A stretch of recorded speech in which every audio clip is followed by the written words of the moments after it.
sure. Right there in the red. Yeah, right in front of you. Yeah. The lady Thank in you. red. Thank you. I'm curious about the process of creating characters. You said that when you created the characters in the beginning, you knew what was going to happen to them. What about the characters that appear later in the books? Uh, did you know that they were going to exist? What about? Excuse me. What about which characters?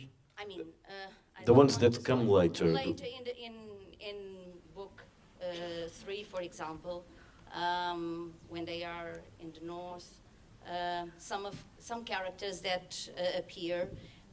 Did you have the idea that they were going to be in your book, or you decided? Not necessarily. I mean, I knew the major shape of the major characters. I didn't necessarily know all of the minor characters. And of course, there are lots and lots and lots of minor characters. Um, but if you can find a first edition or an old edition from the 1990s of Game of Thrones, and you look at the original appendix in the back of the book, you'll see many character names. Some of them still haven't appeared, but I had plans for all of those characters. I mean, I created them and put them in there because eventually I would have some role for them. So um, if they're not in the Game of Thrones appendix, I probably hadn't thought of them at that point, and they were people who showed up later, and because the appendix gets longer and longer just as the books do. I mean, by the time of Dance with Dragons, the appendix is practically a novel by itself here, and concludes many things. I didn't know beginning that Danny would necessarily be meeting all these particular people in the city of Marine, for example. I just knew in broad senses that she would be eventually going to Slaver's Bay and acquiring some unsullied soldiers. You'll see that the unsullied are in there. You see the unsullied in Magister Illyrio's manse. So I already had the unsullied in mind, but I didn't have all the things developed. So it's a kind of an organic process that goes on. At least Sylvia Costa asked if you have to live in one of the cities in Westeros, which one do you choose and why? If I had to live in one of the cities of Westeros, Westeros. I suppose I would choose Old Town, which you haven't seen much of, but it's got the Citadel there, which has a really good library. And, I would probably be a Maester or something like that, and going in there and reading the library and teaching ravens how to study, how to carry messages and that sort of thing. I think that sort of life suits me a lot better than wielding a sword. I would not last very long as a swordsman, I fear. Never know.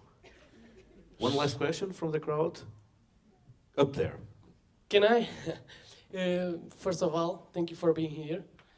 And my question is, how can you think of so many characters and so well-shaped characters? Do you base yourself on the people you know to write them? I base the characters on people I know. I base the characters on characters from history. I don't just take a character from history, though, and file off the name and attach a new name to it. That kind of one-to-one thing has never interested me. I'll take an aspect of a certain character and meld it with an aspect of another character and a touch of imagination, and hopefully come up with someone who is not an exact duplicate of a historical character, but is well enough grounded in reality to be plausible. And for the viewpoint characters, of course, I look inward. I look at myself. It's true that many of the characters in the books, the viewpoint characters, are not like me, at least to a surface examination. I've never been an exiled prince.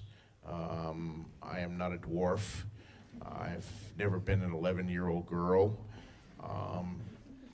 But all of these people, despite whatever else may be happening to them, whatever particular burdens they have to bear or whatever forces have shaped them through their lives, are human beings first and foremost. And I think our common humanity is the thing that unites us far more than our differences divide us. And I'd always try to keep that in mind. And when I'm writing a character, look inward and try to think how I would feel in that situation, and remember that, as they say in Casablanca, it's all the same old story, a fight for love and glory.